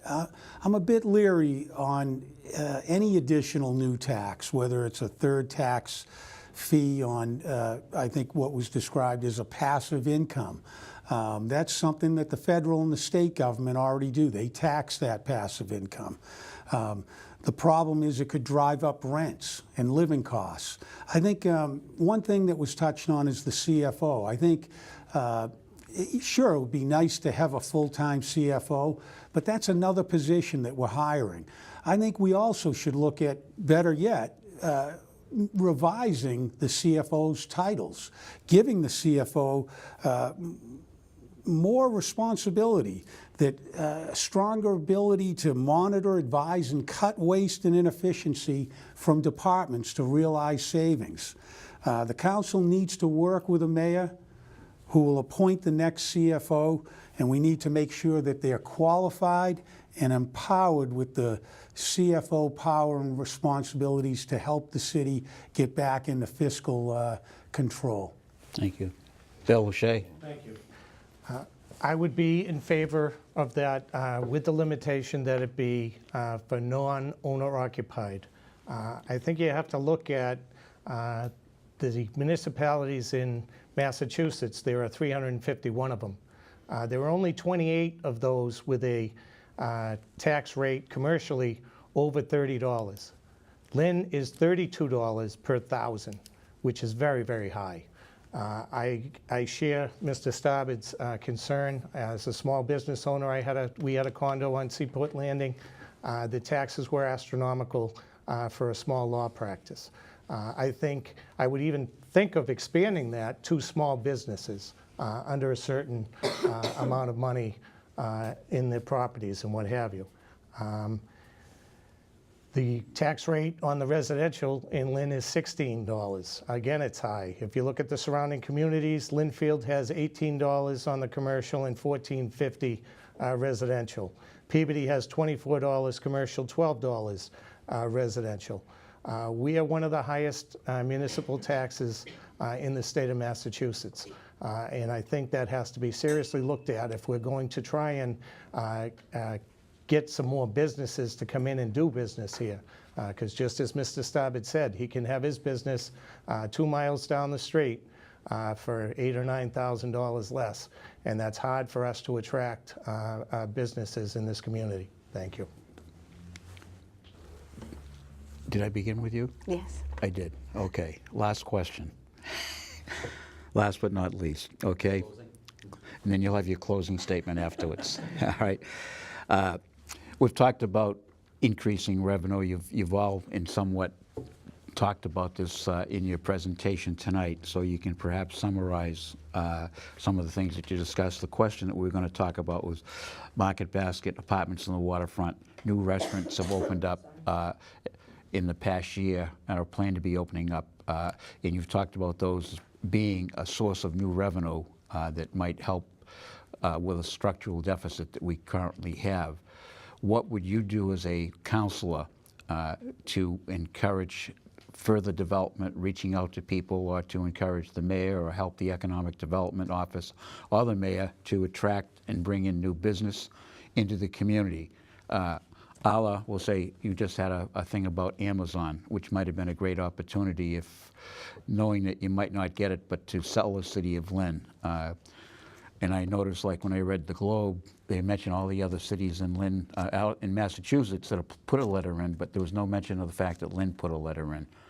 Great chance to sell the city. What would you do to ensure that the city is out there selling itself in the future? Well, Rick. I sit on the EDIC board. I not only saw the market basket, not the market basket, the Amazon request, but I also saw the Amazon proposal that went through. Personally, I think it's a good idea to be in the game, be at the table, to have that discussion. Do I think that that's the best move for Lynn and for that site? My own personal opinion is probably not. Where I'd like to see it, and I think Lynn would have a much better positive residual return, would be if that site were located at Suffolk Downs.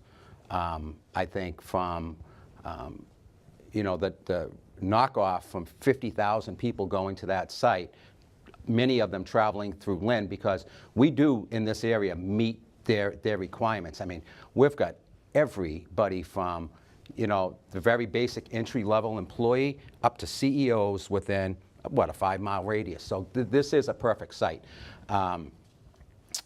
Being on the EDIC board, being on the chamber board, I chair the Workforce Development Committee, trying to increase more adult ed programs. Members of the North Shore Labor Council have reached out to me and asked me what we can do to increase programs there for adults. So we're training more adults that can make a higher wage.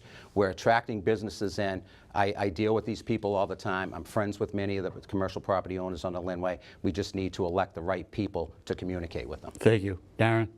I look at the Lynnway. I said it earlier that's I believe Lynn's future industry. You're talking about billions and billions of dollars worth of development and billions of dollars worth of jobs that can take place down there. And they're going to need everything from carpenters, electricians, every trade you can think of down there, as well as engineers. And then once the buildings are starting to be built with commercial spaces on the first floors and living space above it, whether they be some of them condos or apartments, I mean, you're talking a whole area of the city that could become a city within a city. And the revenues that could bring in would be like Salem with their power plant or Peabody with their malls. So they pay more than 50% of the taxes in those communities. That's why their tax rates are so low. Plus the values of their properties are a lot higher. You go and you develop the Lynnway and you start bringing in new businesses down there, which we've already begun with the auditorium. We've had over 15 different restaurants open up in the last 5 years in Lynn, District 45 being the latest, and the next one is, I think it's called Suds and Pizza or something, which is downtown. So Lynn is right there. We're right on the verge of being able to turn things around. Very good. Diana? Can you repeat the question again? Okay. It's kind of general. We've talked about ways of possibly taking action to increase revenue in the city. When I said during your conversations, you mentioned development on the Lynnway and things of that sort. So you could wrap up however you see the future of getting new revenue into the city of Lynn. Again, it would be the Lynnway. EDIC is the one working on to get groups to come in here. It's not something that the councilors can go out and say, hey, come on, let's go look at this property. Will you come to our city? In the question, I said, how would you also perhaps promote it more? Promote it more? You know, besides to let people know what you are doing. Well, just let them know we have the auditorium, we have the restaurants, we have Manning Field, we have the best sports centers around, playing fields for the kids. Basically, people need to come in and just see what we're about. there's not, you can only promote so much to get people in here. Should we pass out a brochure to people when they come into the city to see the shows every Saturday, Friday night? I told Jim Cowdell to play that video before every concert. All right, we got a little sidetracked. Not Marvin? But It's quite all right. Yeah, I mean, I think to touch on what Darren was saying, Lynn is really right on the cusp of growth. The development happening in Boston, we're going to benefit from that, and we should absolutely take advantage of it. Some of the ways, again, is expanding nightlife downtown. I mean, downtown right now is still a little dead. We need to not only expand that, but also encourage people who live down there to get involved in that planning process. I mean, I think of people like Soraya downtown who have great ideas but don't necessarily have the avenue to act on them. We can look at giving tax breaks to developments or businesses that directly or agree to directly benefit Lynn, right? We can look at expanding some of the acts that are coming in to Lynn, right? I know we have our particular genres, but let's expand that because that's going to bring more money too. So I think there's a lot we can do. And again, a lot of the work is being done for us. We just need the right people in office who actually care about the people, want to preserve and continue pushing for job training programs, but also making sure that everyone can enjoy the developments that are coming in. Thank you. thank you. Wayne? Yes, we need to increase our commercial tax base. In order to be economically viable, we do have to improve on it. And I agree with my colleagues. We have come a long way. EDIC has done a terrific job in promoting the city. We can always do better. We can always promote more. And I think wonderful things have happened within the city with the auditorium downtown, with all of the restaurants, with our sports complexes coming up this weekend. Lynn sports teams are, I think it's 70-1 winning record. And everybody in this community can be very proud of all of those participants in both St. Mary's and the public schools. Lynn is a wonderful community. And I'm excited about the future, and with the Lynn Way, with what's going to be coming up, it's going to be exciting. The transformation there is going to be absolutely wonderful. Thank you. Bill? Thank you, Mayor. We need to get things done, and we need to get them done a lot quicker than they have been getting done. The waterfront is definitely the future of the city of Lynn. My father and I purchased our condo at Seaport Landing in 1990. That was 27 years ago, okay? Looking out off the balcony, I've been looking at a blank and abandoned Beacon Chevrolet site now from 27 years. That project has to get done. That's the future of our city. I see the blue line coming in at some point. I know people have talked about this for years and years. But if you build it, they will come. If we make a development similar to Pickering Wharf or even the condominiums, if you drive down Revere Beach lately, you'll see the development that's ongoing there. And those things are going up so fast. And the signs on them say that they're already leased. If you can draw the young urban Republican yuppies into our community and increase our tax rate, we can solve a lot of the problems that we have. Also around the city, you look at the old Hawthorne building. It's near my new office. I walk by it and drive by it almost every day, and I cannot believe that nothing's been done with that property. Somehow we have to get and facilitate people to do things with these properties. Thank you. Thank you. Gina? Thank you, Mayor. I applaud the city for submitting a proposal to Amazon. If Amazon chooses Lynn for its next headquarters, it will change the face of the city for decades to come. Along with creating livable wage jobs, Amazon will greatly improve the quality of life for many of Lynn residents. It will boost our commercial tax base and once again put Lynn front and center with the industry.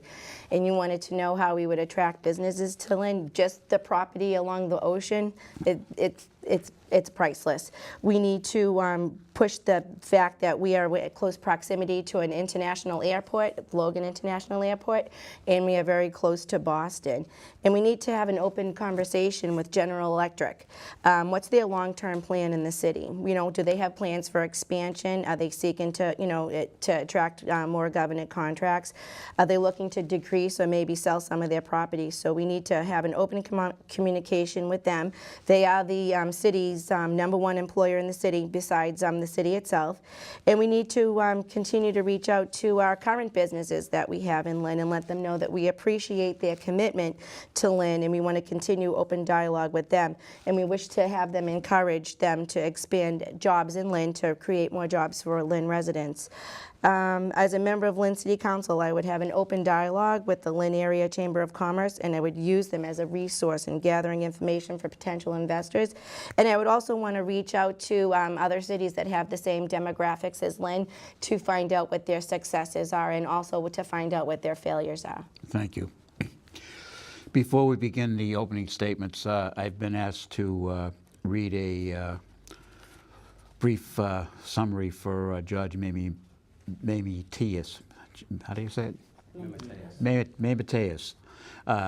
Judge was unable to be here tonight, so I will read his statement and then we'll go to the closing statements for each of you. I am running for Councilor of Ward 3. I would like to thank everyone involved in hosting and participating in this forum. I apologize for not being here in person as I have my law school midterms this week. I am a family man, married with an 11-year-old son. I hold a bachelor's degree in business management, and I am currently working on my Juris Doctor degree. I was on the board of directors for the Lynn Council on Aging for many years, helping senior citizens. As a Lynn resident and as a taxpayer, I have concerns over the fiscal management of the city of Lynn. Taxes continue to rise, yet the city continues to fall short, and the deficit continues to grow.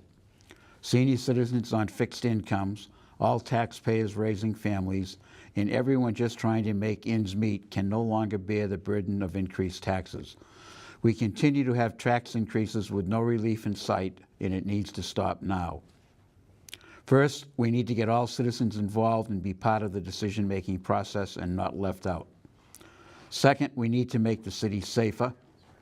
Third, we need to stop raising taxes and bring in more businesses. Fourth, we need to balance the budget, control spending, and hold people accountable. Fifth, we need a council that will listen and return calls to all constituents. And finally, most important, we need new leadership. This election is a very important election. The city is in a deficit, and if it continues, it will go into receivership. It is time for new leaders with new ideas, as the old ones for many years are not working. It's time to move the city forward. Thank you very much. I appreciate your consideration and your vote for Judge Mamie Mateus for Councilor of Ward 3. We will begin with the closing statements of the candidates who are here tonight with Marvin. Again, I want to thank you all for watching. My name is Marvin Ippolit. I live downtown. I'm running because we need new leadership. We need a new vision. There are a lot of people in the city and in the ward who are struggling, and they are not getting the resources that we need. A lot of people who are worried about their futures, the property taxes, the rents, and we really need to have somebody in power who's going to hand power to the people, hand power to you. Because my philosophy is, as a city councilor, I would be a servant, and you are the leader. And we want to make sure that each and every single one of you working hard every day has the power to change your lives. And that's what I'm running for, to give you an opportunity to make a difference in this city. Thank you so much, and I really hope you consider me for November 7th. Thank you. Diana Chakoudas, Ward 5. Diana Chakoudas, please consider me on November 7th. I am the Ward 5 councilor right now. Hoping for the people that know me out there, you know what I've done for you. I return my calls to the best I can. We probably get about 30 calls a day, so may not get back to you right away. We're here to help you. Whatever concerns you have, please give us a call, but please consider voting for me on November 7th. Thank you. Darren Sear, Ward 3. Thank you, Mayor. My name's Darren Sear. I'm the Ward 3 City Councilor. I'm also the Council President. I've always said it's pretty simple what my job is, to serve you, the constituent. When I get a phone call, I don't only just call you back, but I'll show up at your door. Whenever it's snowing out, I'm out there with my plow and my son's plow, and I'm not getting paid for it from anybody, but I'm plowing streets. I'm out cutting trees down, cutting grass in our parks. I'm a hands-on kind of guy. I think that the city, as I stated earlier, is right there on the verge. I look at the Lynnway as our next industry to create jobs and unbelievable revenue. I'm not saying that we're not in a crisis, but I can tell you that scare tactics to get the voters to vote for someone by saying that we're going to fall into receivership or anything like that, it's not going to happen. Almost every single administration that comes in starts out the year with a deficit, and it's our job as public servants to find ways to make sure that we maintain the services, keep people working, and keep our taxes as low as we can. Every year, our taxes are going to go up 2.5%. That's unfortunate. That's what stinks, but I'm asking for you to vote for me for Ward 3 Councilor. Thank you. Thank you. Rick Starboard, Ward 2 candidate. Thank you, Mayor. Great job tonight. Thank you, LCTV, for hosting this event, and Jack for doing such a great job. My name is Rick Starboard. I am a candidate for Ward 2 City Councilor. When I ran for school committee, it was because of perspective. They were closing many programs at Lynn Tech, including Machine Shop, that made me look and say, there's nobody in the Lynn School Committee and nobody in Lynn School Administration with technical education experience. I ran, I was elected, and one of the first things we did was reopen that shop. I'm running for Ward 2 City Councilor for the same reasons, perspective. My skill set is unique than any other candidate, and I feel it needs to be represented on the Lynn City Council. Constituent service, trees, sidewalks, and all that we discussed. I dealt 6 years with calls from constituents frustrated over their child's education. There are no calls more important, or when somebody calls you, a constituent is no more frustrated than when they're calling about their child's education. I answered those calls. I sat on IEP meetings and got the job done. It is time that we elect business people, because we all talk about the commercial development that we need. We all talk about that we need to reach out to the Lynn Chamber. I'm a Lynn Chamber board member. I'm an EDIC board member. I'm a Workforce and Economic Development chairman. I've been in this community for over 30 years, participating in just about every board and organization you can imagine. I want to be your next Ward 2 councilor. Please vote for me on November 7th. Thank you. Gina O'Toole, Councilor, Ward 2 Thank you all for having us here tonight. Constituent service is the core responsibility of a ward councilor. This is a position about, not about me, but it's about what we all want for the city. And if elected, I have to take a leave of absence in accordance to the city charter, and I will be able to be a full-time ward councilor.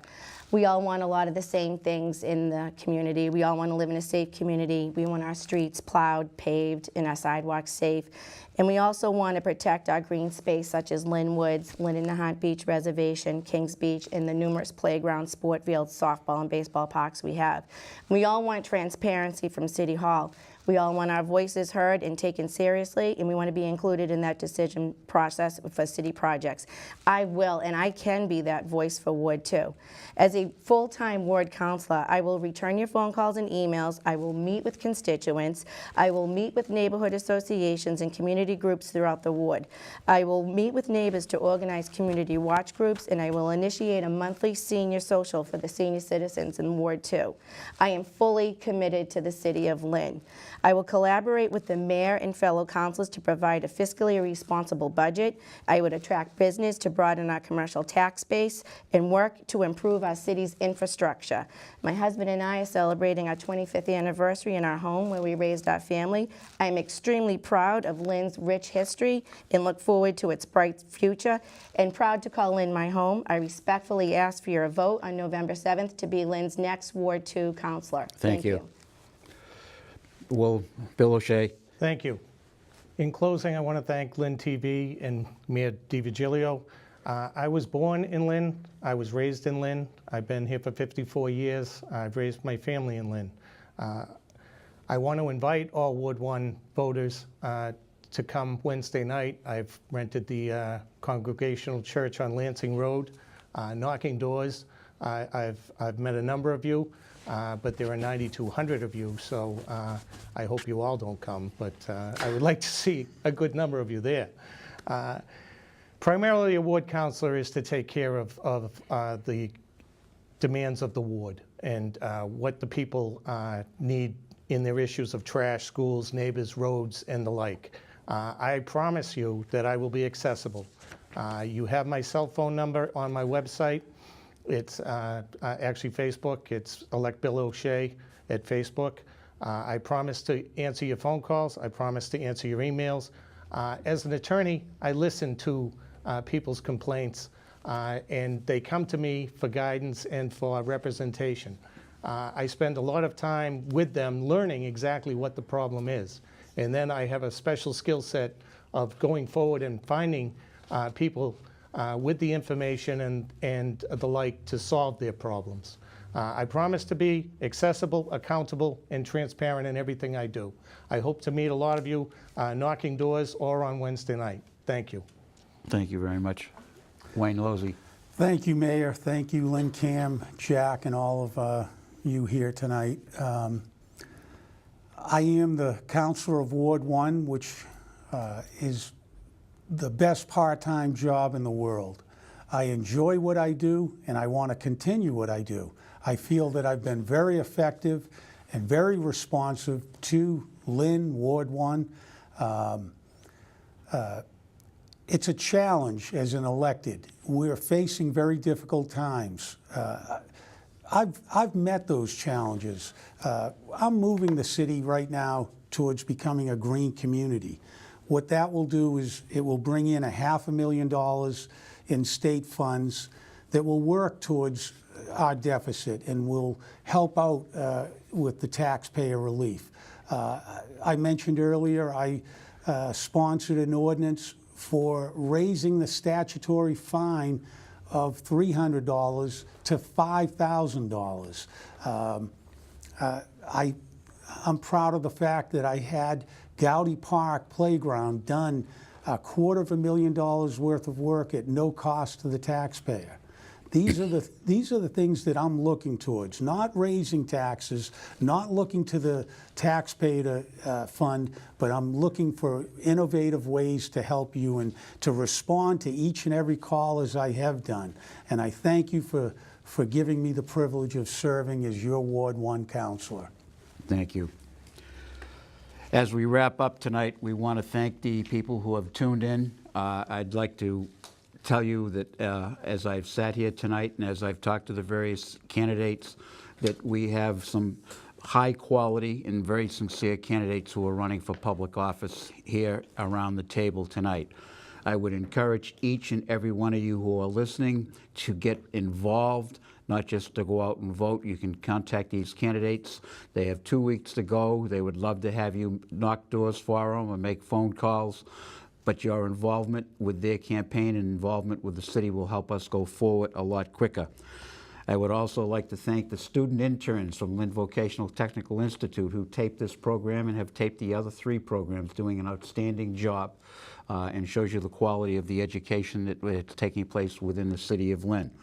We want to thank Lynn Community TV, Dave and Pedro and their staff who have done a great job with these candidate nights so far. This will be replayed several times over the next 2 weeks. We would encourage you to tell your friends and neighbors who haven't had the time to watch tonight to please tune in, or they can go to the Lynn Community TV website and they can click on the candidates program night that they want to watch, and they can get an opportunity to see you tonight. Or, as I saw some candidates have done, they actually taped their portion of the candidates night and have sent it out on Facebook and on YouTube. So I would encourage you to, again, reach out, let people know who you are. You're all outstanding people, outstanding candidates, and very sincere, and you would all do very well for the city of Lynn. So we thank you very much. And the last pitch I'll give it to the Lynn restaurants. We talked about the meals tax, and one of the things that will help the city of Lynn very, very much, if you look at Salem and all the restaurants they raise millions of dollars a year in meals taxes. So we would encourage people to go to Winnipesaukee, Lazy Dog, Rowley, Haywards, Rossetti, the Blue Ox, the Porthole, Lewis Street, and all the other great restaurants in the city of Lynn. It'll help lower your real estate tax bill in the future. Thank you, and God bless everybody.